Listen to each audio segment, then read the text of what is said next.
Om Swastiastu, Namo Buddhaya, salam kebajikan, salve. Pembinaan rohani gabungan pada hari ini, Jumat 29 Januari 2021, dengan tema Allah sumber kekuatan dan pengharapan dalam bekerja dan berkarya, yang akan disampaikan oleh 4 rohaniwan masing-masing. Yang pertama, agama Islam oleh Bapak Dr. Andus Hudayanur. Yang kedua, oleh agama Katolik, Romo Yakobus Longga PRS Phil. Yang ketiga, agama Hindu oleh Bapak Anak Agung Semara Putra Esos. Dan yang terakhir, oleh agama Kristen Protestan, Ibu Pendeta Aleda Yesaya Sola MU.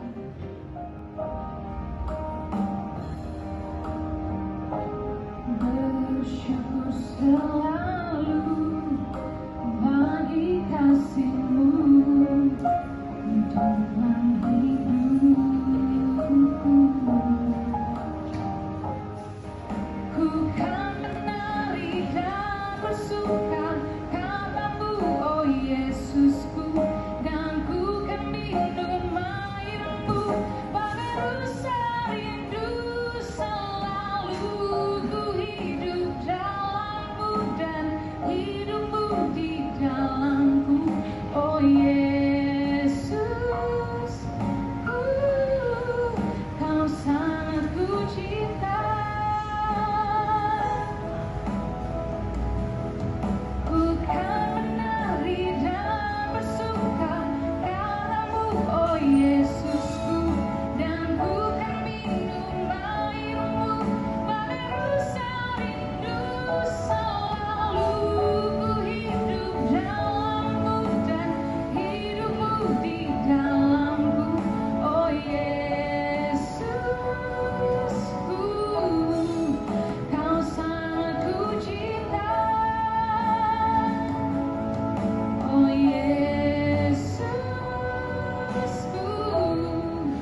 Kau sangat ku cinta.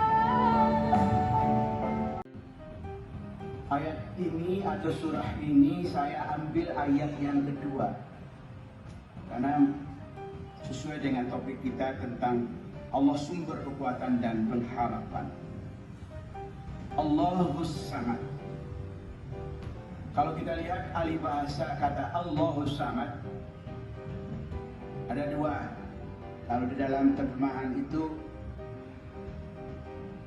Allah tempat minta tolong, tempat meminta. Kalau kita lihat dalam kedalaman bahasa itu memang supaya mudah untuk dipahami. Tapi kalau kita ingin lihat secara lebih dalam makna yang sesungguhnya itu Allahus Samad, Allah tempat bergantung segala sesuatu.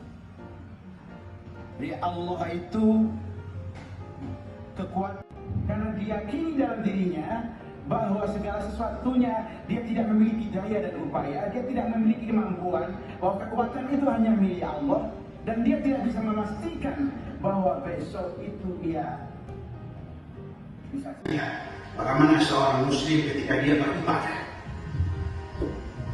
yang 5 waktu seperti salat contoh. Ketika dia akan melaksanakan salat, dia membersihkan diri dengan tata cara yang ada tuntunannya, diri dan tempatnya. Ketika dia berdiri mengangkat tangan dengan takbir Allahu Akbar, Allahu Akbar. Tidak satu pun makhluk di alam ini yang lepas daripadanya atau tercampak daripadanya. Semuanya tergantung kepada Allah Subhanahu wa Ta'ala. Dan kita ini semuanya berada dalam genggamannya dan kepadanya kita kembali. Dan ayat ini jelas menggambarkan kepada kita bahwa Allah itu adalah sumber kekuatan dan pengharapan. Saudara-saudaraku, di mana saja berada melalui live streaming ini, baik di ruang kerja masing-masing, di dalam Islam kalau kita perhatikan dalam berbagai aktivitas apapun itu, dia diawali dengan membaca Bismillah. Kalian telah bersandar kepada Zat yang Maha Dahsyat, sumber dari segala sumber, Maha dari segala. Jadi ini saya memberikan gambaran bagaimana Islam memberikan sebuah nilai bahwa betul-betul Allah itu sebagai sumber kekuatan dan pengharapan. Maka di dalam itu, kalau kita lihat ada nasihat Rasulullah kepada seorang sahabat yang namanya Abu Zar Al-Ghifari. Apa kata Rasulullah? Saya ada kepada bahasa Indonesia. Wahai Abu Zar, perbaharuilah perahumu karena lautan yang engkau lalui amat dalam. Itu yang pertama. Yang kedua, perbanyaklah bekal karena perjalanan amat jauh dan melelahkan. Yang ketiga, kurangilah beban karena jalan yang engkau lalui berliku dan banyak juga. Dan yang terakhir, ikhlaskannya karena seperti dia amat tajam pengamatan. Kalau kita lihat apa maksud dan nasihat yang pertama. Nasihat yang pertama adalah sebuah kiasan bahwa kita harus selalu memperbaharui diri, memperbaharui diri kita ini disuruh diperbaharui ke arah yang lebih baik. Karena berbagai gelombang, berbagai badai, berbagai persoalan dan bahtera kehidupan kita akan dihadapi. Kita harus selalu siap untuk menghadapi dan bersandar kepada Allah sebagai sumber kekuatan dan berkah. Yang kedua, nasihat yang kedua adalah memberikan isyarat bahwa kita harus banyak mempersiapkan bekal. Apa itu bekal? Bekal adalah amal kebajikan, kerja dan karya yang baik, yang memberikan manfaat kepada orang banyak dan kepada orang lain, sebagai investasi, sebagai tabungan. Ini adalah substansial, jadi absahnya. Jadi ketika seseorang muslim melakukan amal perbuatan atau melakukan pekerjaan apapun bentuknya, maka dia memberikan cap nama Allah dengan nama Allah. Maka ini adalah sebuah gambaran bahwa memang Allah itu adalah sebagai sumber kekuatan dan pengharapan. Dan juga kalau kita perhatikan saudara-saudaraku yang dirahmati dan semua kita yang hadir, dan juga bagi yang mendengar melalui live streaming ini, kalau kita perhatikan juga kalau seorang muslim ketika dia berjanji dengan seseorang atau permintaan seseorang mau dipenuhi, maka kalimat yang harus dia iringi adalah dengan kata insya Allah. Artinya jika Allah menghendaki. Bukan berarti ada kesannya, kalau insya Allah kan kadang-kadang ada kesannya ini pasti tidak jadi, ini sepertinya besok mungkin dia tidak ada. Itu berarti seorang muslim itu salah memaknai kata insya Allah. Ketika Yesus sedang berjalan menuju Danau Galilea, ia melihat Simon dan Andreas, saudara Simon. Mereka sedang menebarkan jala di danau, sebab mereka penjala ikan. Yesus berkata kepada mereka, mari ikutlah aku dan kamu akan kujadikan penjala manusia. Lalu mereka pun segera meninggalkan jalannya dan mengikuti dia. Dan setelah Yesus meneruskan perjalanannya sedikit lagi, dilihatnya Yakobus anak Zebedeus dan Yohanes saudaranya. Yesus segera memanggil mereka dan mereka meninggalkan ayahnya Zebedeus di dalam perahu bersama orang-orang upahannya, lalu mengikuti dia. Bapak Ibu saudara-saudari, adik-adikku yang terkasih dalam Kristus, satu refleksi kecil membuka renungan saya pada kesempatan ini. Jika kita bisa membeli rumah, kita belum tentu bisa membeli kebahagiaan di dalamnya. Kita bisa membeli jam lidi atau jam tangan, tapi belum tentu kita bisa membeli waktu itu sendiri. Mungkin kita bisa membeli makanan, tapi kita tidak bisa membeli kesehatan secara penuh. Kita bisa membeli asuransi dari uang yang kita punya, tapi mungkin kita tidak bisa membeli keselamatan secara total. Kita tidak akan pernah meninggalkan kita. Dia menjadi sumber kekuatan, mulai dari jemaat perdana. Bagaimana mereka mendapatkan kesengsaraan dari kisah yang pertama Nero hingga saat ini. Dan dia mengajarkan para kita bagaimana belajar dari mereka untuk tetap setia kepadanya. Romo satu kali pernah pulang pelayanan pembersihan rumah atau pemberkatan rumah, Romo sehingga di rumah Romo mama menangis. Saya sudah khawatir jangan sampai karena mama usia lanjut, dia sampai ada terinfeksi corona atau apa. Saya tanya, mama kenapa menangis? Di susu habis. Kemudian mama bilang begini, Romo, kayaknya Al dan Adin sudah jadi. Saya bilang, Al dan Adin ini rumah di mana? Relasi dari mana? Tapi tidak tahu. Ternyata film Ikatan Cinta. Ikatan Cinta ini sudah sekitar 200 episode. Jadi kalau sampai 500 episode Ibu WKD, saya yakin mama di Indonesia yang saya mama ini air mata habis. Karena ini satu kali episode pasti air mata keluar banyak dan tisu habis. Tetapi saya mengatakan kepada anda semua bahwa sukacita kehidupan itu ada. Saya percaya ada 3 hal yang sangat penting dalam hidup. Yang pertama adalah kita lahir dalam sukacita. Kita mau melihat begitu banyak orang mengeluh dan mengeluh di mana saja berada. Ketika situasi itu sangat membantu. Rom kemudian sedikit membuat perbandingan. Mohon maaf mungkin kalau salah. Kalau kita ke Jawa sana kita bisa melihat mama di Jawa. Kalau ada pesta nikah, mereka keluar mereka langsung bilang, aduh mantap sekali ya, itu pengantin laki-laki cantik banget. Iya pengantin wanita itu cantik banget dan baik banget. Romo kemudian sedikit membuat perbandingan dengan mama di Kupang. Ini kita mau keluar dari tempat acara atau dari rumah. Kalau sampai panggil itu sana, kamu terus suka kubis. Sayang, kenapa? Entah aku sudah tadi makan seperti ini. Asli ya tidak? Iya betul. Oh, ibu masih sekarang. Kamu merasa ikan ke angus yo. Para biaya sekarang mahal tuh. Jalur itu tetap ada, tapi saya percaya ini mengurus kita semua masing-masing. Karena kekurangan-kekurangan yang kita temukan. Tetapi kalau misalnya kita terus setiap hari mengeluh dan mengeluh, maka saya pastikan bahwa jarak antara kita dengan Tuhan itu akan semakin jauh. Karena Allah mau supaya manusia yang beriman pada itu berada dalam keindahan sepanjang hidupnya. Namun jika kita punya kedekatan yang kuat dengan Tuhan, maka Dia akan menganugerahkan segala sesuatu yang lebih hebat dari yang kita minta. Untuk itu, mau saudara-saudara, kadang-kadang kalau Romo jalan-jalan dan selalu mendengar orang selalu mengeluh di kondisi sekarang ini, Romo selalu katakan bahwa sebelum kondisi rumit ini hadir, jemaat perdana terkhususnya 4 rasul pertama itu sudah ada dan mereka merasakan bagaimana menjadi pedih ketika ditolak sebagai seorang pewarta kabar gembira dan sukacita. Kita tahu bersama bahwa Petrus wafat di Roma sebagai paus yang pertama dengan disalibkan kepala di bawah. Andreas yang mewartakan Injil di Yunani kemudian disalibkan dengan cara X. Yohanes yang kemudian ditangkap di Roma, lantas digoreng dalam satu tempat yang besar, tapi karena tidak mati makanya dibuang di Pulau Patmos. Dari situlah dia kemudian menemukan begitu banyak ilham hingga menulis di Yohanes, surat 1, 2, 3 Yohanes, bahkan kitab Wahyu. Dan Yakobus mati sebagai paus yang pertama di Yerusalem dengan kepala penggal. Satu sukacita. Karena apa? Mereka tahu bersama bahwa Allah yang tidak pernah mereka lihat secara empirik ada bersama dengan mereka dan menyertai mereka. Karena itulah tema pada kesempatan ini Romo sangat setuju Allah sumber kekuatan dan pengharapan dalam pekerjaan dan berkarya. Kita tidak bisa mengubah kenyataan yang telah terjadi, tapi kita bisa mengubah pertama-tama keinginan kita. Itu yang disebut dengan kecerdasan menerima kenyataan. Masalah bisa datang ketika harapan-harapan kita tidak sesuai dengan kenyataan, maka masalah yang di tengah itu akan muncul dan mempengaruhi kehidupan kita. Sama juga ketika Anda bekerja di tempat ini. Romo 2 bulan lalu pernah mengatakan seperti ini.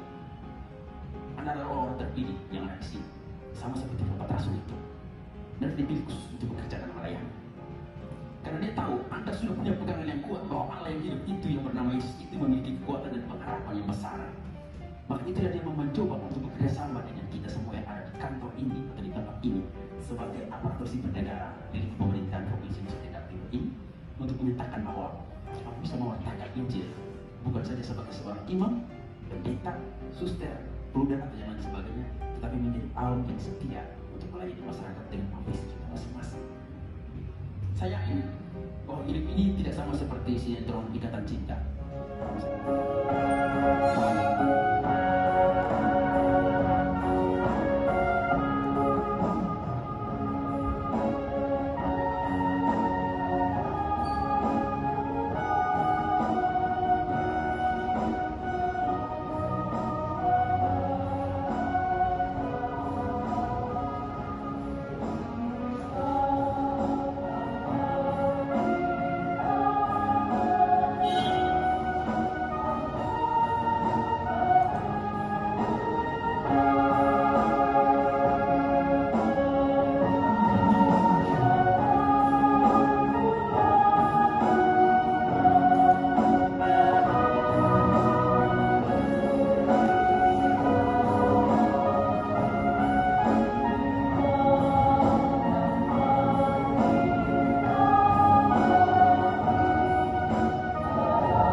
ayat 1 sampai 8 demikian bunyinya. Akulah pokok anggur yang benar dan Bapak pula pengusahanya. Setiap ranting padat yang tidak berbuah dipotongnya, dan setiap ranting yang berbuah dibersihkannya, supaya lebih banyak berbuah. Kamu memang sudah bersih karena firman yang telah katakan kepadamu. Tinggallah di dalam aku dan aku di dalam kamu. Sama seperti ranting tidak dapat berbuah dari dirinya sendiri kalau ia tidak tinggal pada pokok anggur.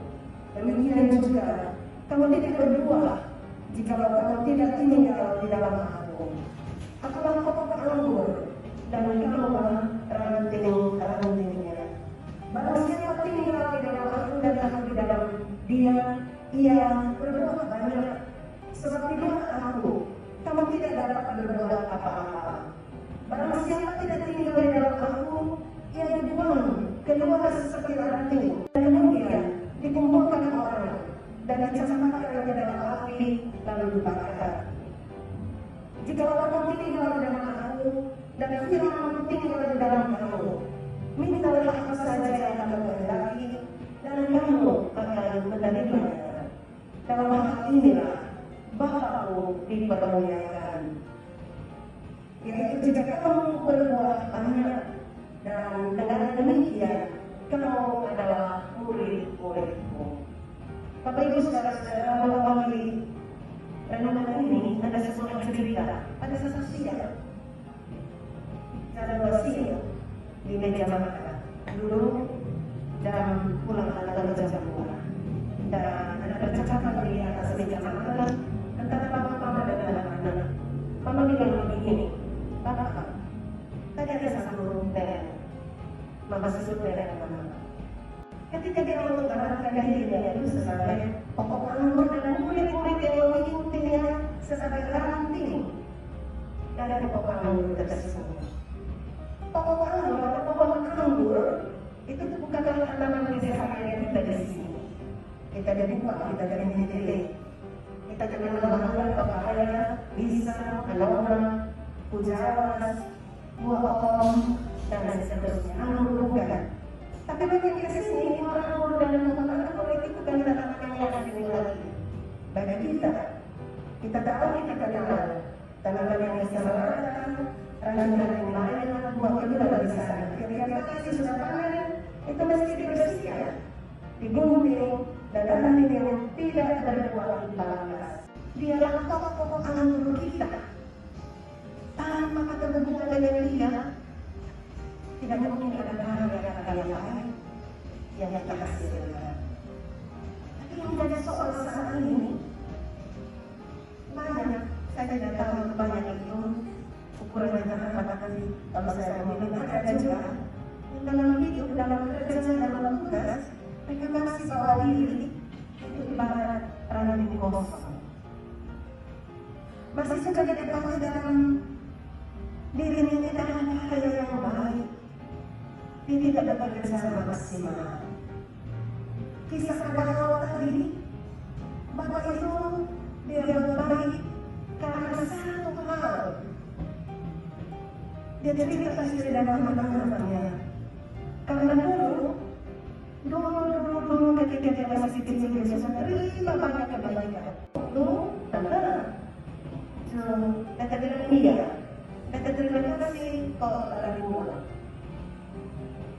Ini Bapak tolong dan dia bilang betul.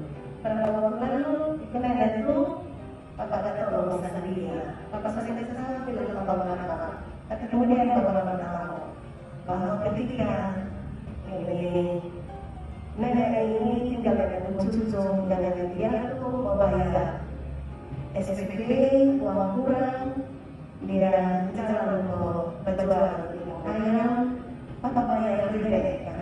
Nenek susah ada uang lagi untuk bayar tambah bayar dengan cucu SPP. Bapak sudah lupa, tapi nenek saya lupa. Bapak sudah lupa. Waktu itu Bapak mengatakan Bapak lain, Bapak pernah kasih saya beasiswa.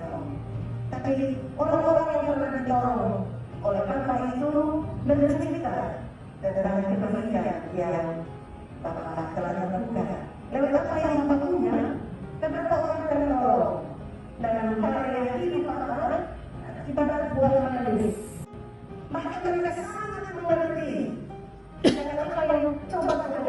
jelaskan. Kalau orang ini mau berdua harus singgah, harus berhubung dengan Allah. Orang ini tidak dapat berdua dari dirinya sendiri. Mereka mengerti. Bahkan mereka juga mengerti dan dalam tinggi itu sebagai sebuah metafora atau ibarat. Pokok awal ibaratkan Yesus, ranting awal ibarat itu. Ibu ASN dan para pejabat yang hadir pada pagi hingga siang hari ini dalam acara renungan bersama. Tema besar kita adalah Tuhan sumber kekuatan dan pengharapan dalam bekerja dan berkarya. Bapak Ibu yang kami muliakan, kita sekarang berada di dalam suasana wabah corona yang telah menghabiskan segala macam sumber daya baik di dalam diri maupun negara kita. Makanya tidak salah orang bilang wabah ini adalah corona, kondisi rontok dana.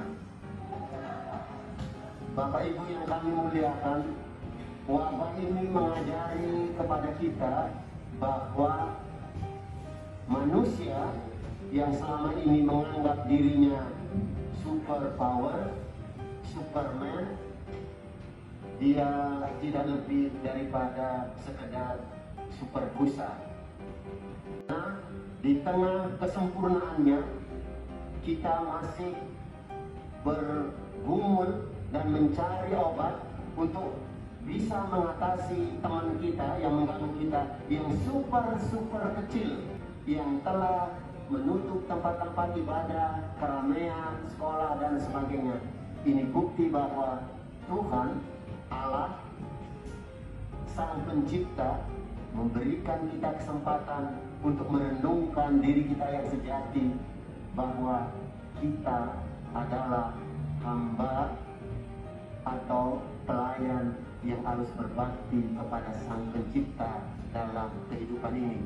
Karena di zaman wabah ini banyak sekali berita dan hal-hal yang kadang-kadang menurunkan imun kita. Makanya dengan renungan, live streaming maupun dengan penguatan di tempat-tempat ibadah, walaupun dilakukan atau kita ikuti dari rumah, itu sedikitnya menambah imun dan iman kita. Sekarang ini banyak saudara-saudara kita yang kehilangan penghasilan, turun penghasilan akibat ekonomi stagnan. Makanya tidak salah ada sebutan ODP, orang drop penghasilan. Apalagi Kota Kupang sekarang sudah lupa saya, PSBB, pendapatan sedikit beban bertambah. Bapak Ibu yang kami muliakan, bekerja sebagai kewajiban dan sumber dari penghidupan. Setiap manusia menyadari bahwa selama dia hidup, dia perlu bekerja, sebab tanpa kerja manusia tanpa makna dan arti, dan tanpa bekerja, tanpa berusaha, dia akan tergilas oleh perubahan ini dan mati sia-sia. Manusia hidup terdiri dari dua komponen, yaitu badan jasmania dan rohania. Dalam hal ini adalah bekerja sesuai dengan bakat yang ada dan telah dibina dalam diri kita. Ada yang menjadi ASN, guru, pedagang, rohaniwan, pendeta, dan buruh serta lain sebagainya. Di dalam Pustaka Suci Bhagavad Gita disebutkan bahwa bekerjalah seperti telah ditentukan, sebab bekerja lebih baik daripada tidak bekerja. Karena kalau kamu tidak bekerja, hidup sehari-harimu pun tidak akan mungkin kamu lakukan. Dari sloka suci di atas dijelaskan bahwa bekerja merupakan kewajiban dan melaksanakan kewajiban bekerja adalah mulia adanya. Karena bekerja itu mulia, maka harus dilaksanakan dengan penuh kesadaran dan pengabdian kepada Tuhan yang widi atau pencipta. Nah, konsentrasi pemusatan pikiran dengan niat suci untuk berprestasi dalam setiap pekerjaan yang dibebankan atau diberikan kepada kita. Karena bekerja tidak bisa dilepaskan daripada hakikat kehidupan kita sebagai manusia. Karena Tuhan pun, Sang Pencipta pun tidak berhenti bekerja. Kalau beliau berhenti bekerja, alam semesta beserta segala isinya ini akan musnah dan sirna. Bapak Ibu yang kami muliakan, demikianlah renungan kita pada hari ini. Tuhan yang Maha Kuasa yang kita sebut dengan berbagai nama dan rupa memberkati kita dengan kesehatan, keselamatan, kedamaian dan